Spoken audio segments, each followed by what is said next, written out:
CARC. Oh, all right. Thanks, Patrick. Okay.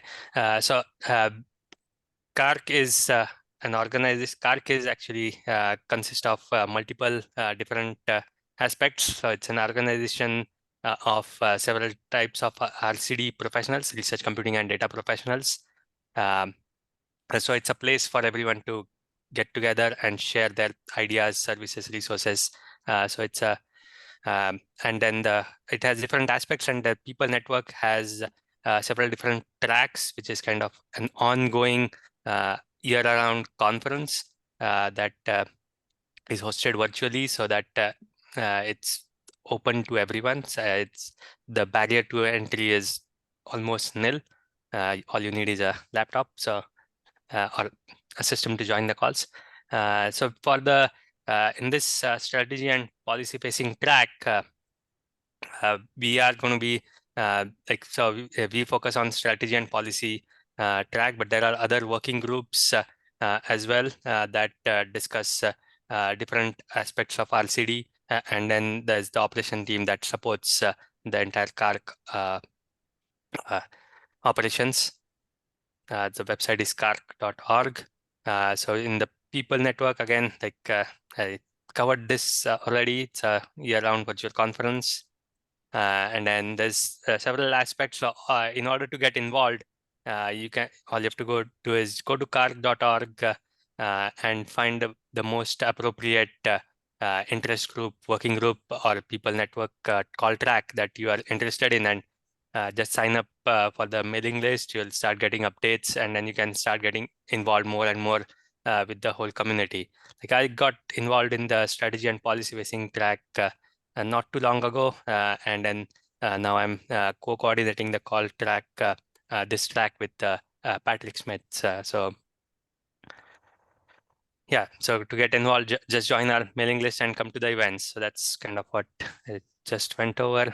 And then there's a explicit site on carc.org how to join, how to get involved. So do look into that. So this is the current committee, and we are always looking for new steering committee members. Steering committee generally comes together, talks about what kind of topics we would go through in the upcoming calls, creates the schedule on what we could potentially be discussing. So if you are interested, feel free to contact Patrick or I. And then we have so upcoming discussion is going to be a recap of the CASC meeting that is actually happening right now. Then the EDUCAUSE conference that's going to happen next week. And then we have some other conferences that we'll try to cover depending on who was able to attend. But that next meeting would be recap. So upcoming session is on 1st of November at same time at noon Eastern, 9 Central, 9 Pacific. And then this is the fixed timing that we follow for every call. Now for today's topic, we are going to talk about satisfaction surveys. There are some speakers that we have invited who have already had experience of doing satisfaction surveys on their campus, and then we have asked them to address some of the basic questions around satisfaction surveys. So the format is like they will have some brief presentation or brief conversation that they will go through, and then we'll open it for wider discussion. So I'm going to hand it over to, so I believe Patrick and Brett are going to have the initial discussion. So who wants to go first? I'm okay, either one. Okay, I mean, why don't you stop sharing right now? Yes. And we might have to, Brett, did you want to share anything, or you just want to talk about your experience, or what? I have a couple of slides, and Okay. I have a URL for our survey, which I'm happy to share with everybody. In fact, why don't I just throw that URL into the chat right now? Let's see. Let me make sure that I've got host privileges and I can Yeah, Um, Brett and Patrick, you both are co-host. okay, great. Thank you, Cool. Amit. All right. Yeah, why don't you great. go ahead, Brett, and then I'll talk a little bit about what I've done. And if anybody else, we're hoping to have this be an open discussion. This isn't just presentations. If anybody else has got some experience with this, please just jump in whenever that seems appropriate. So why don't you go ahead, Brett? Okay, sounds great. Let me share my screen here. I've got a couple, very brief slideshow here I'd like to share. So I'm with the University of Utah. I work for our Center for High Performance Computing, and we provide research, computing and data support for not only the University of Utah, but other schools in the state of Utah. So Utah State University comprises probably 10% of our user population. Years ago, we took over their on-campus cluster management, and that's all been moved here to Salt Lake City, to U of Utah. So we provide support to them. Also, a number of smaller colleges across the state, but those together comprise just a tiny fraction of our users. And so over the years, we've done a number of like an annual PI survey, just asking the professors who use our facilities, but we've also done user surveys sporadically to ask across, the whole user population that uses our center. But last winter, we were asked to put together a survey to gauge the research computing and data needs of the larger research computing or the larger, research community, not just our users. And so we targeted, all the researchers, professors, grad students, postdocs, et cetera, across our university and Utah State University.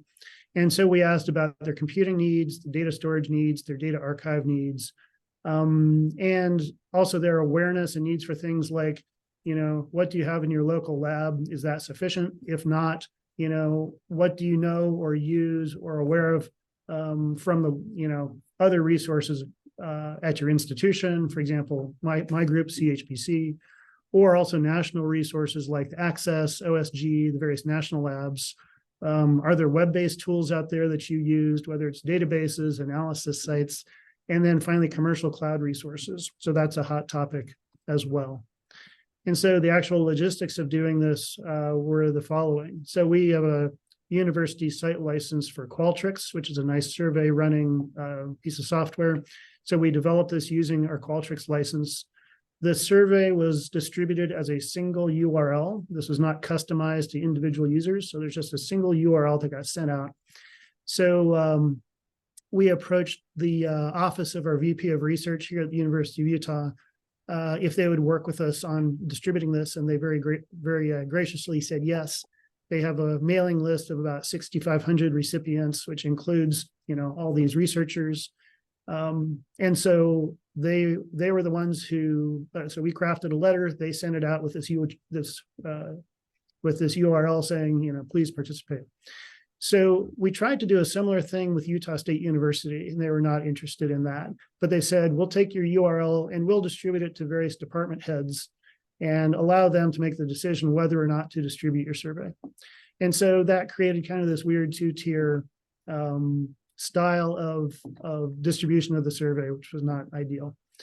So because this was sent out as a single URL, this was essentially anonymous, right? There's nothing in the URL that linked the response back to the user and their contact information. Although people had the choice to identify themselves, and probably 30 or 35% of our respondents did identify themselves.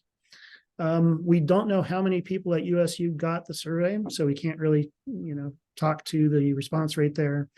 Of the 6,500 so we have a total of 349 responses. That was, 319 from the University of Utah. So that's about 5% of that 6,500 long mailing list, and another 30 responses from the University of, from Utah State, I should say.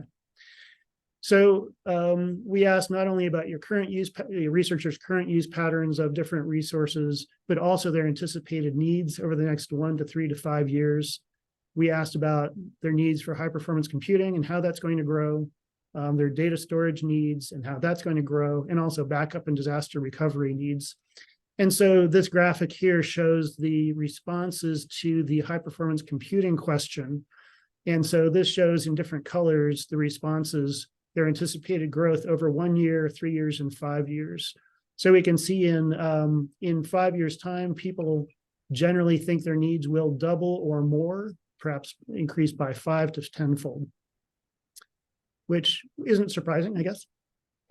Other survey questions included their use of CHPC's resources, where we run clusters, storage, and so on. We have both a general kind of open environment for typical HPC computing, and also a protected environment for HIPAA safe, protected, sensitive data sets. We asked not only about their perception of the quality of the resources we provide, but also the importance of those to their research. Where would you go if this resource wasn't available to you? We gauged people's interest or use of commercial cloud, which varies dramatically.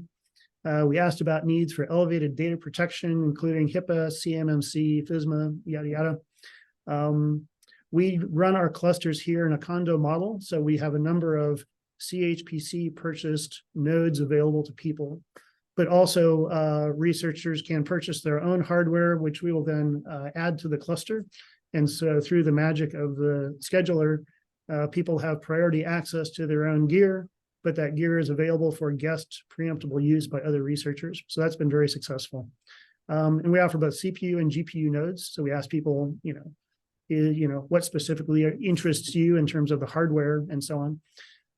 We asked about people's data management challenges, and finally use of an electronic notebook product that we offer across campus. And so lessons learned from this particular survey, first of all, we're really grateful to the VPR's office for distributing this for us, at least putting their name on it. I think that lent a little more gravitas than me asking everyone to participate in the survey. But the way this was distributed was not optimal. It'd be really nice to be able to customize the link for every user, so you'd really know who is responding to you.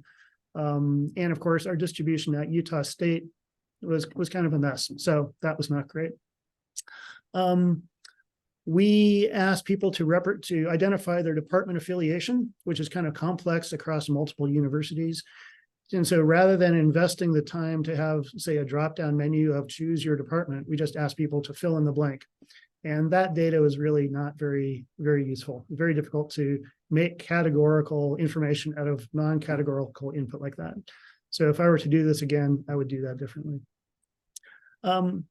I really like the Qualtrics platform in terms of crafting a survey with logic to skip sections that are not relevant to a particular respondent. But I feel kind of limited by the analysis tools. And so eventually I cleaned the data and dumped it out to a little SQLite database using some Python code. And that's an environment that I'm much happier working with. I can just craft SQL queries against my little database to answer questions and so on. We also had assistance from a really skilled grad student who dumped the data into another database, and they used tools in R to do some of the analysis for us. One of the big take-home messages that I came away with from the survey is that there's a lack of awareness about the resources that are available. And so over and over, people would ask, would say things like, I need X and I don't know where I can get it. And that might be computing support for their class, or interactive computing tools on the cluster, or a protected health environment, safe environment where I can work on my PHI. And in fact, these resources do exist. And so the big take home for me is we need better documentation, better advertising about the services, publicize our classes where we really talk about the resources available, and so on. So I feel like, the take home from this survey was, we're providing a lot. We need to do a better job at telling people what we have, even though it's a little uncomfortable to be constantly, hammering home the message, hey, this is the stuff that's available. But I think there's need for more of that. And so here's a link to a PDF of our survey. I just posted that in the chat, and you're welcome to take a look at that and ask me any questions online or off about that. And so that concludes my presentation. And so I'm happy to take questions now or later during the conversation. Thanks, Brett. Does anybody have any questions for Brett at this point? There's a question in the chat. Can you make the post-processing code available? I don't have any, you mean in terms of the construction of the database? I'd be happy to. Yeah, I'll create a little Git repo and put that up for people to try. It's just a very simple database schema with a bit of Python code to take a comma or a tab delimited file essentially and stuff it into that database.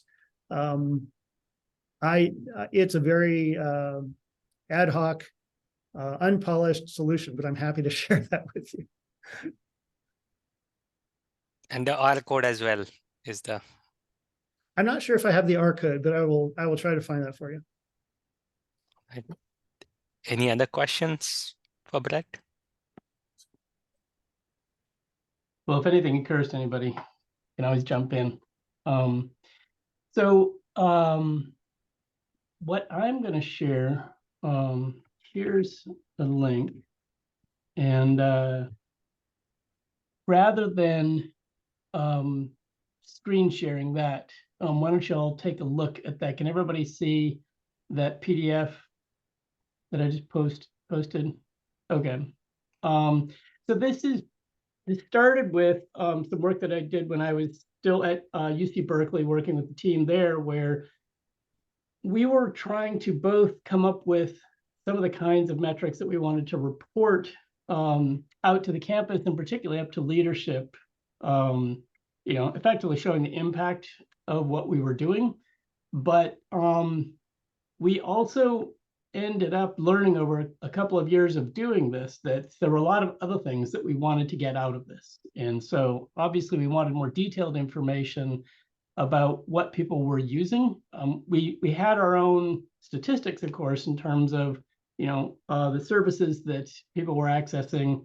We actually had the consulting group kept a consulting log, and so we knew kind of how many engagements we had and where they were coming from and that sort of thing, which was important. But finding out from different people and different groups in particular how happy they were was fairly important. So we put out this survey. We actually we did not have the advantage of a list from the Office of the VPR, which is actually a pretty cool thing that that they put together at Utah. And I think that's a really interesting idea if you can get that kind of cooperation. What we did is just everybody that we knew was a user of the high performance computing cluster, as well as everybody that was on lists that we were engaged with for the other services that we ran, which included VM services, cloud computing support, scalable desktop support, and data management support. We had an RDM team that we were closely affiliated to. And so we just asked them what they were using. We asked them, some of the things that are hard to get otherwise, like the publications and grants. We did a project with our sponsored project office trying to come up with our own notion of grants that we were supporting, but we also wanted to hear from people what kind of grants they were working on and how this figured into how our program figured into getting those grants. For example, you know, being able to contribute to a condo program and things like that. The recruitment and retention cases were really important to us, and that, you know, this doesn't seem directly related to satisfaction survey, but it turns out that if we, you know, when we found that people were really excited about being able to talk about the environment with grad students they were trying to recruit, that was a pretty good proxy for being happy with the system. Same thing with classes, and you know, we asked their you know, what they wanted to do, as well as if they actually had gotten an instructional computing allowance and how that worked for their class. And then it turns out that the next one that's in bold, that is sometimes known as the Net Promoter Score, is something that we had heard from marketing, and I had a long experience in startups, and so I knew that that was very widely considered as the most, probably the most impactful satisfaction question you can ask, which is how likely are you to recommend your program to our program to others? And you traditionally use a 0 to 10 scale. where you actually label it as not at all likely and extremely likely with some labels in between. But then you also ask, so why did you give that rating and what can we do to improve that score? And on the one hand, it's really useful to know who your detractors are, who's really unhappy, because then you can go out and actually target them and say, okay, what's going on? Why are you really unhappy with the services? And sometimes there are people who haven't figured out how to use stuff. Sometimes it's, oh, I can't get the kind of compute I want. A lot of times it's they got frustrated with a system and they didn't get the level of consulting support they wanted. So these were really good opportunities to go out and address that. The other end of it that's really useful is the folks that are up in the 9s and 10s. They're really excited about it and they tell everybody they know you should be using this thing. It's not just that you want to know that you have those people who are happy. You want to go and engage with them and say, okay, how can we actually work with you for you to be an active advocate of the program? Because those folks who are happy are really, really powerful in terms of convincing others to use the system. So that was one that we just found was incredibly effective. And then we started asking other things, like if they're new to it, how did you get started using some of the services and what kind of help was that? And then we asked things that turned out to be fairly interesting when we were going to senior leadership, like how important was our research computing program to their research? And we got pretty strong responses there. There were some in the digital humanities who were using it occasionally, and you had others who used it just a little bit, but you had a surprising number of people for whom, like the computational chemists would say, this is our lab. Without you, I don't do research. And being able to show that to leadership, especially people who've heard me speak before know that for a long time when I was at UC Berkeley, we had sequential budget cuts for year after year after year because of some broader UC budget challenges. And we were always defending our budget and being able to go and say, look, this is how people feel about us. You cut our budget, you're going to cut research. You're really going to impact research. And having a strong argument there was just so important. So then we also asked things about, what kind of, if we're thinking about adding some new pools of compute, or if we're thinking about adding, something like, at that point, we didn't have REDCap support, for example, and asking people about that. Or when we were thinking about adding more support for sensitive data environments and compute enclaves, getting some feedback on those, in part because we were going to have to go make budget asks for those as well. And so we wanted to be able to assess how important that was. And then asking folks, how could it be more useful to research and teaching? We asked some things about, what happened with downtimes and how much that impacted things. And, some of these other kinds of general questions. What was interesting is that when we asked some open-ended questions about, how useful the program was or how important it was to them, we always included we had a sort of general, it was, Likert scale for that, but then we also would have a sort of free text area that people could actually add comments to. And that turned out to be a really good source of what some people call golden quotes, or some people call love letters, where, somebody would say, okay, this is huge. Without you, I can't do research. Like I was saying, we had the computational chemist who said that.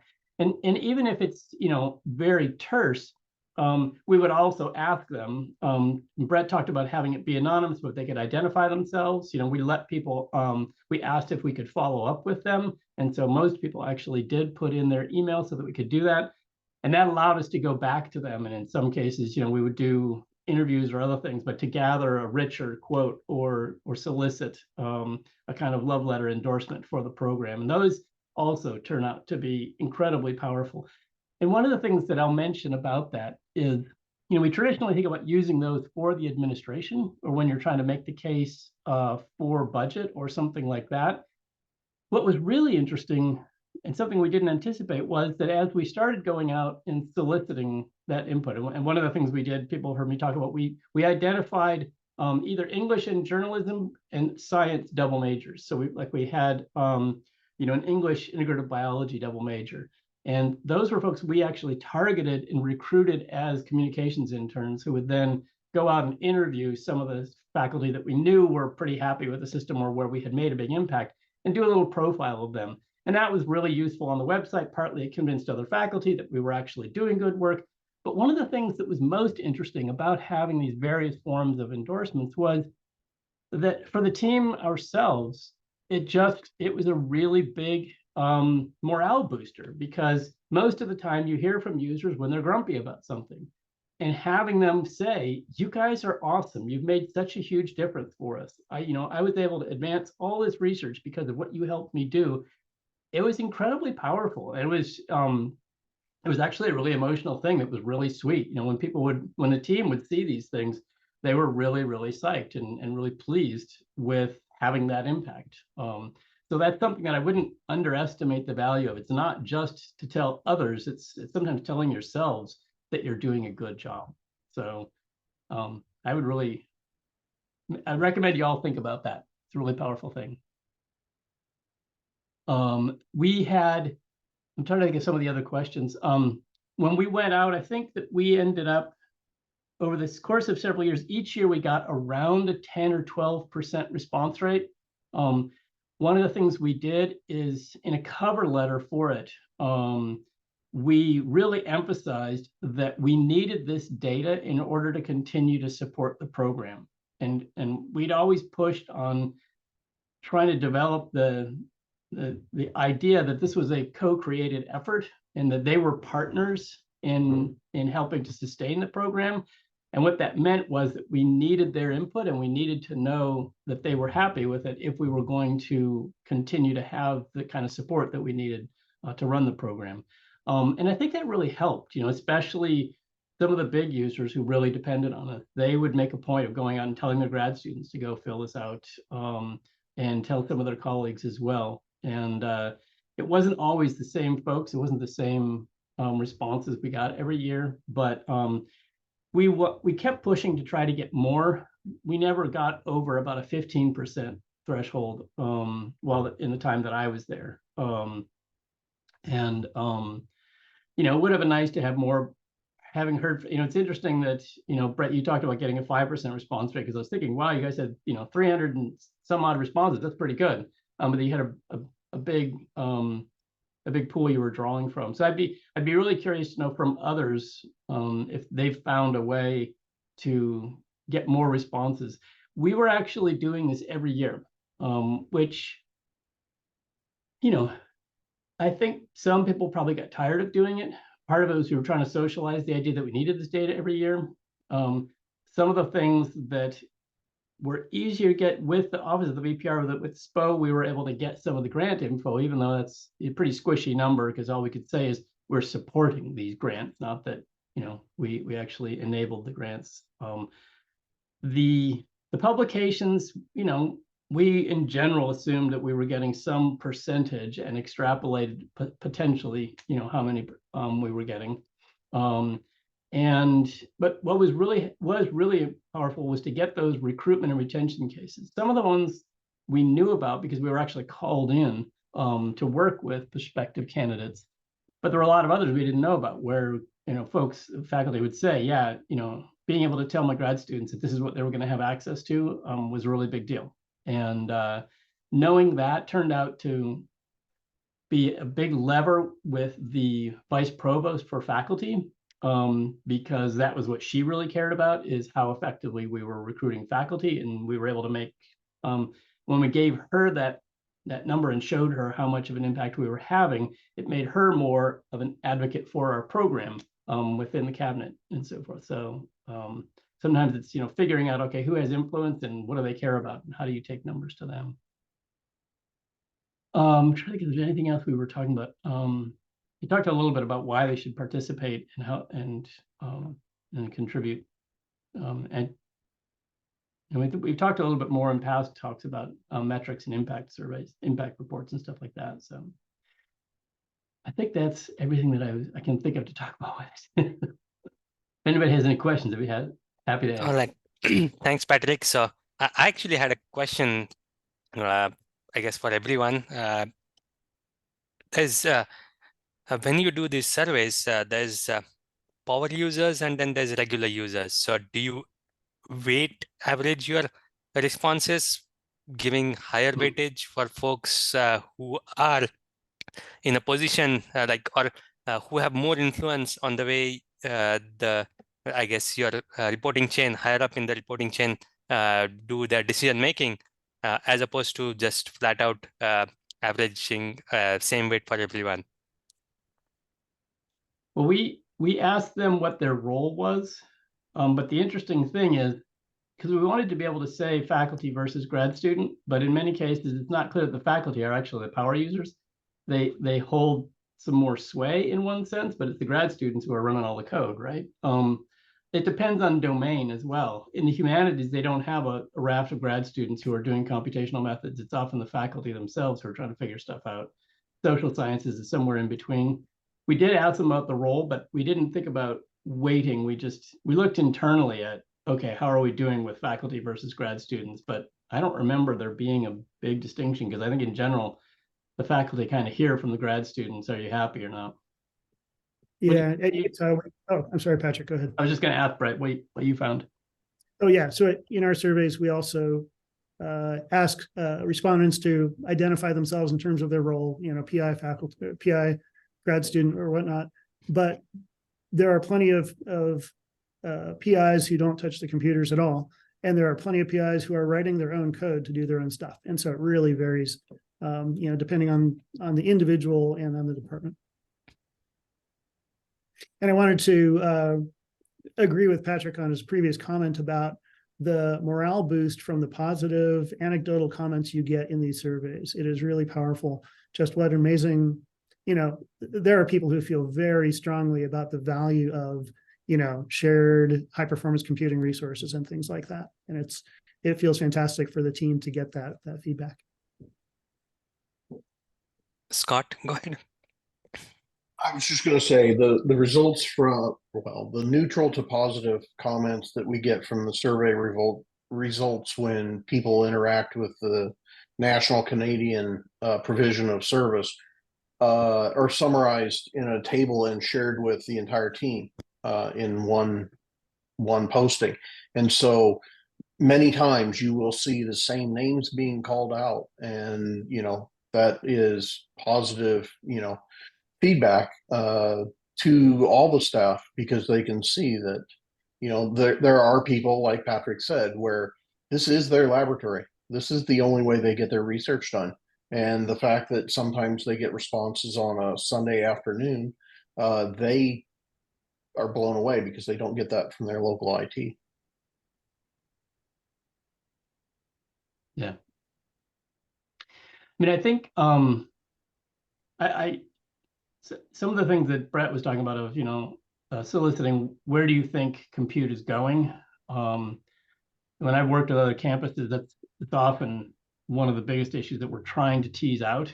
If you're preparing a strategic plan, how do you anticipate your needs changing for your domain? This is typically what you would ask of your faculty advisory group or something like that as well. But what's really interesting is some of the other comments that end up coming out of that, where it turns out that you didn't realize how many people were struggling with something. And that's the other side of this. Yes, you want to know, you'd like to believe that people are happy with your services. But if you can figure out where and why they're unhappy, that's super useful. And you can figure out, okay, how do we go track that? Early on, I think something we found, especially with folks that didn't come up through grad school using clusters, or we're trying to migrate to cloud and we're struggling to figure that out. One of the biggest things is that most of these folks are domain scientists and don't know as much about computer science, much less software engineering. And the number of people struggling with software was huge. And I know that both at Utah and what we were doing and others have made really good use of undergraduate interns, usually from computer science, but sometimes computational methods, just to help them get software up and running in the environment. That was something that came out of early engagements and surveys, where a lot of people were really struggling with getting software installed and running, or figuring out all the math with getting stuff ported to cloud and things like that. and being able to figure out, oh, okay, how can we solve this? And then providing that was a huge boost to satisfaction when we got that undergraduate internship program going, where a lot of what they were doing was just interpreting Makefile, figuring out build dependencies, getting stuff installed, and things like that. So having a tool that actually identifies that stuff is huge. And part of it is embracing those negative comments. It's easy to feel stung when people are really unhappy, but just embrace it and say, okay, now we know. Now we can go after that and try to figure it out. I think that's really important. You can also address, like, when it goes beyond negative comments to abusive staff, it's also something that's perhaps best addressed before that poisons the user well, so to speak. We had a case of that. Can you talk, so is that somebody who is just really difficult to deal with? And he is regularly difficult to deal with. So when his name pops up, most research support analysts will run for cover. But he actually went way beyond that and was directly abusive to staff, to the point where entire regions of the country refused to take his tickets. wow. And we actually had to have a discussion with his dean about his behavior. That's unfortunate, but you're right. Yep. You got to engage on that so they don't burn out your whole staff. Yeah, because it was affecting the mental health of the staff that had tried to deal with the ticket. Yeah. He misconstrued something that was asked in innocence, and him thinking that God sat at his right hand was part of his response. And so the poor person that asked a question about, are the people that are working on this system eligible to run jobs on this system, was met with fury. Huh. Yeah. I mean, it's interesting. It's sometimes the world of academia is fairly high stakes for people who are trying to get tenure and whatnot. But even if you can try to understand that, it doesn't help when somebody's being a jerk.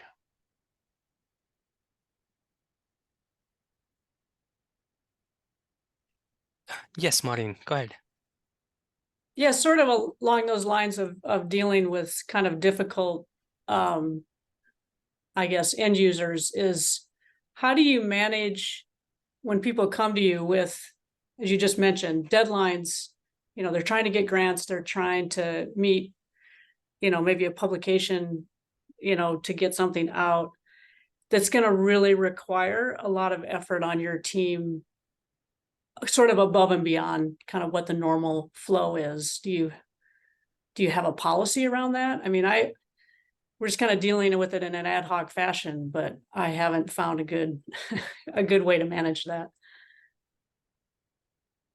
I mean, it's an interesting one, right? You can be, the ad hoc gives you some room to be political, in the sense of trying to assess, okay, how much influence does this person have? How much pain can they cause me? Or, how much benefit? I do think one of the things is that we do have a discussion sometimes with folks like that about making clear that if we do go above and beyond, that we are going above and beyond, and we want them to appreciate that. And when the publication is done, we're going to come back to them and we're going to maybe talk to them about what that experience was, and we expect them to cooperate in writing that up so that we get a love letter out of that. Good idea. I know that the one thing that we did consider, and I see Scott's got his hand up, so I'm sure there's always have comments on this. The one thing we often considered was, is this somebody from what was an emergent domain for us?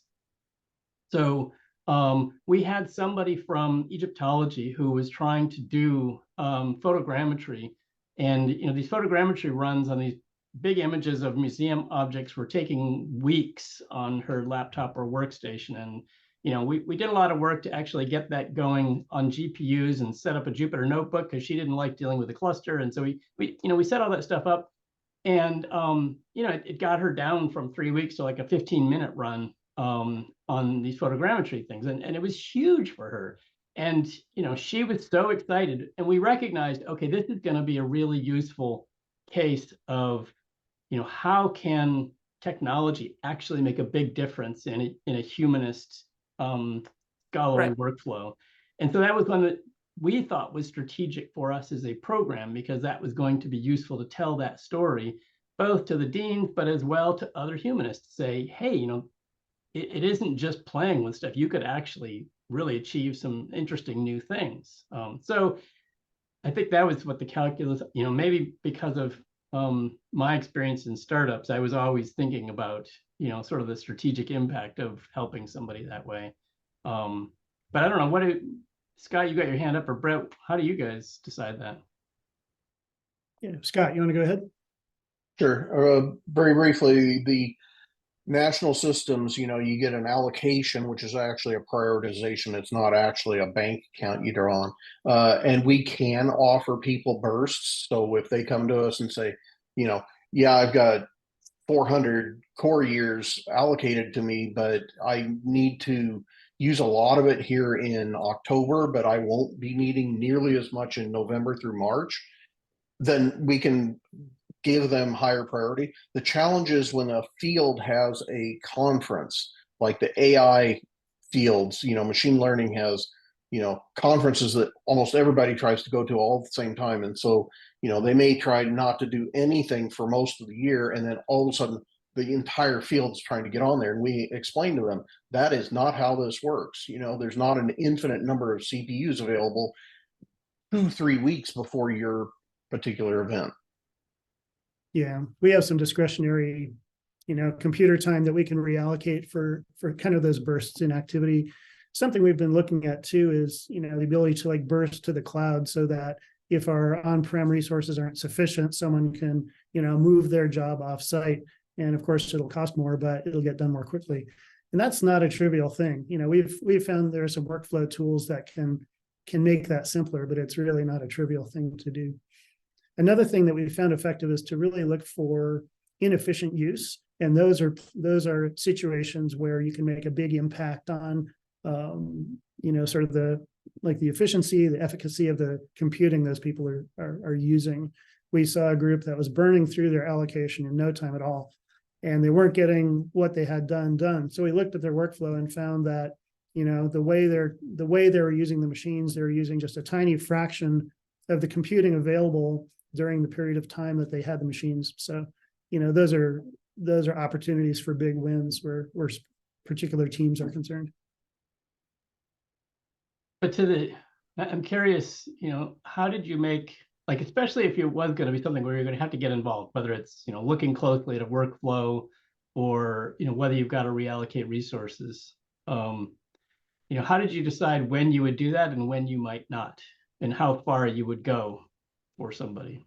Yeah, like for us at Utah, it would come up through, observing kind of unusual behavior on the cloud, on our clusters, like huge numbers of jobs, or like the situation with the bioinformatics team where, they got their time allocation on October 1st, and by the end of the month it was gone, right? And so they approach us, it's like, hey, we're out of time, what do we do? So that's where we step in and say, well, let's look at your code, let's look at exactly what you're doing. And so, on our team, our user services team is involved with that kind of hand holding and training and software install and whatnot. And so we have domain scientists in various regions that can speak to those things in a semi-intelligent way. But I mean, how would you, I guess I'm still teasing at the political question, right? How far do you go and for whom? Right. I think it's really case by case. I think how far would we go? We would get involved in helping people rewrite their their workflows, their Slurm scripts and things like that. I doubt we would dive in, we might dive in for, some small number of hours to see, let's profile your code on the GPU and see if you're using those resources effectively or something like that. I doubt we would be down there rewriting the code, but we would certainly be helping them, here's some profiling tools you can use, or let's log into the node while it's running and see, and look at some performance graphs on how that machine is behaving. And are you using the CPUs efficiently? Are you, in what way is your code limited? And let's find some ways around that. Maybe it's an IO bottleneck that we can fix by moving this from a slow file system to a fast file system. And frequently there are some simple changes you can make to, just to get to try to optimize the performance. If something really, really less than optimal is going on. But, I doubt we're going to go in and start rewriting somebody's code. It's going to be, how is the job set up and how is it using the resources that we have? Thanks, Brett. Going back to the overall concept of satisfaction surveys versus the cyber infrastructure needs survey. So do you combine the two? How do you how frequently do you do it? Is there a balance that you try to seek in terms of, if you're combining it, then probably it's just one survey. But if you have it separately done, then how do you balance the frequency? Mm-hmm. Well, at Utah, we do an annual PI survey. I think there's kind of a tension between doing these things too frequently and getting less and less response. You don't want to, fatigue your users with a bunch of spam and a bunch of surveys and whatnot. In fact, even just, system announcements and things like that. Every time we send an email to our big mailing list of our users, you see a bunch of people unsubscribe. And so, so I'm really sensitive to this. I think twice every time I have to, send an email to all of our users. And so we try to keep surveys to a minimum. I would, this big survey we just did, I don't think I'd want to do this more often than every, 3 years, something like that. We, as I said, we were trying to do them annually. I don't know if they're still doing them. I left 4 years ago, and it is a lot of work because you pull the data and then you run the visualizations, and some of it is figuring out, okay, where's the story in there? But then the other side of it is all the follow-up that you do want, right? So being able to regularly identify the people who are your advocates and the people who are really unhappy.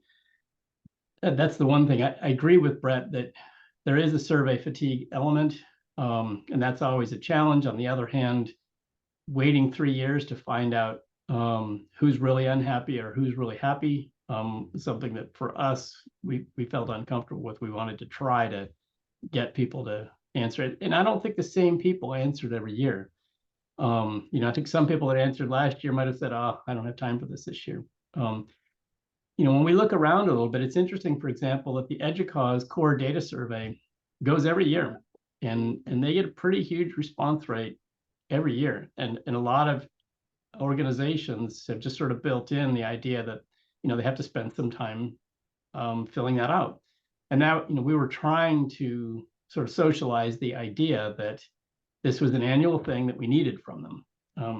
And that was part of them helping to keep the program going. I don't, as I say, I'm not sure if that still carries on there. There's a bunch of people at CAS this week. There's some folks that have looked really closely at some of this. Preston at Purdue in particular, did his thesis on sort of assessing impact. And so I think he's probably looked closely at this as well. But I see that Maureen's question. So one of the things that we did is we worked with, we spent a lot of time working with the associate provost for faculty and making sure that she knew, then she had one-pagers that we could hand out and knew, standard text that went into offer letters. And so she was very aware of what we were able to provide. And then she socialized as well as our own work with the deans, the idea that we should be involved. And if nothing else, then they would ask us for that text for offer letters and things like that. The other thing was trying to get into new faculty meetings and graduate student orientation. Those are the two big ones. Getting in there and even if all it was to hand out your one pager and let them know, hey, there's compute resource and there's support and you can do this.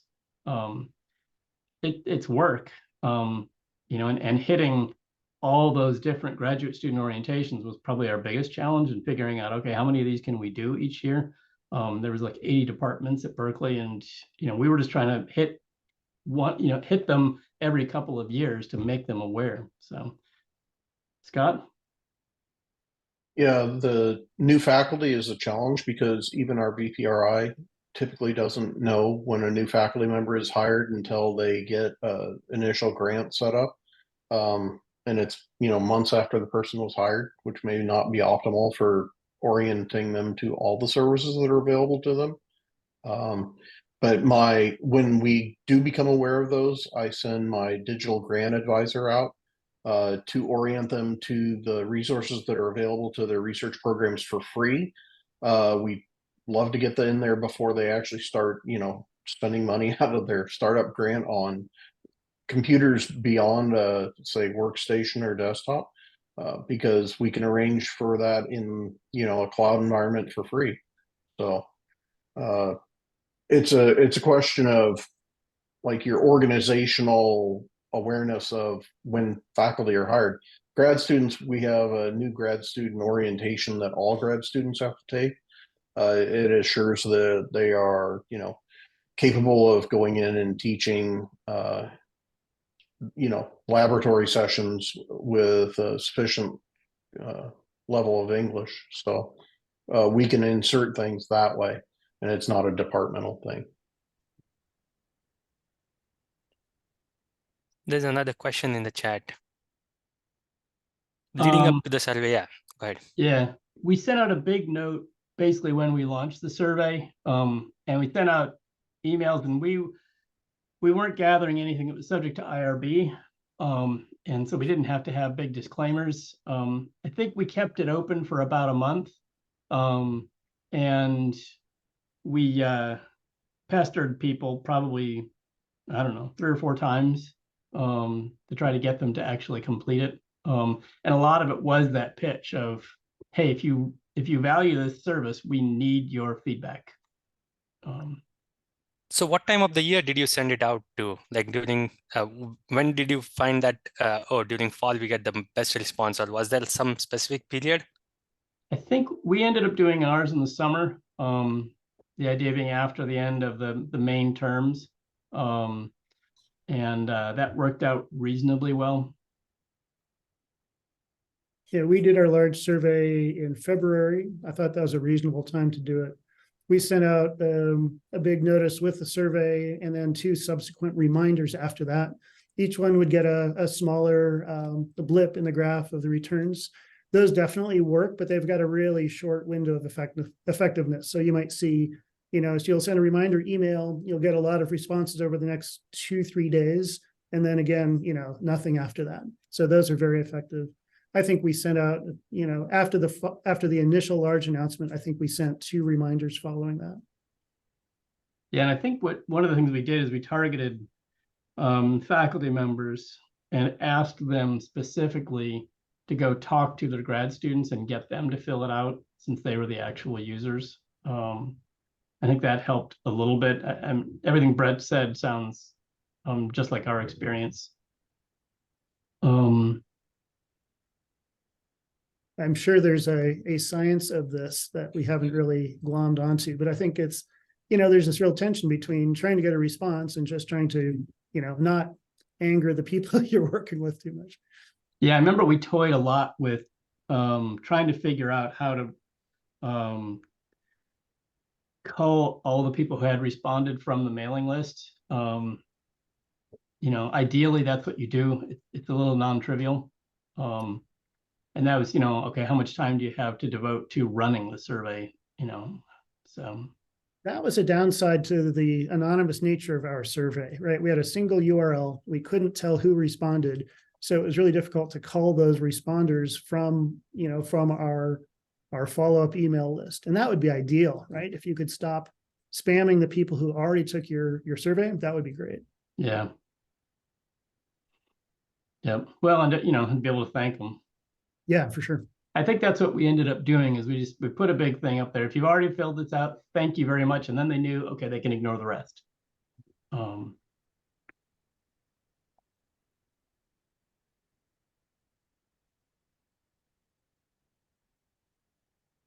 don't see any other questions at this point. Is it, for those of you who are thinking about putting together surveys, are there, what's keeping you from doing it? Or what are you worried about as you're trying to figure this out? It's just the effort in getting this going. I've got a very small team. And so, yeah, being completely ignored, I'm also worried about that. I need the information. I probably should have done it in the summer. I need to make the case to senior leadership that we need more resources devoted to this.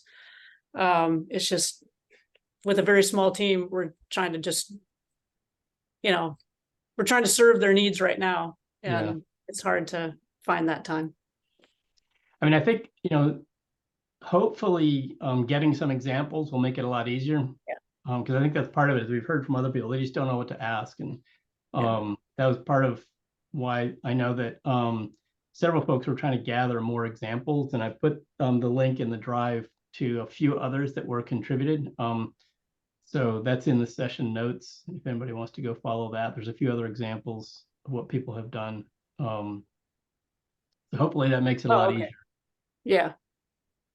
No, this has been immensely helpful to sort of, I guess, get over the activation barrier to doing this. Right. Well, I'm definitely going to steal Patrick's question about how likely are you to recommend us? I think that's a great. I stole a question from my colleagues in Colorado who asked if there was one thing we could work on in the next year, what would it be? And I think that I think that's nice. That kind of like distills it down to the one thing people want, right? That was nice. Yeah, that's really nice. Yeah. Cool. All right. Well, I think we're at time, right, Amit? Yes. Yeah, top of the hour. So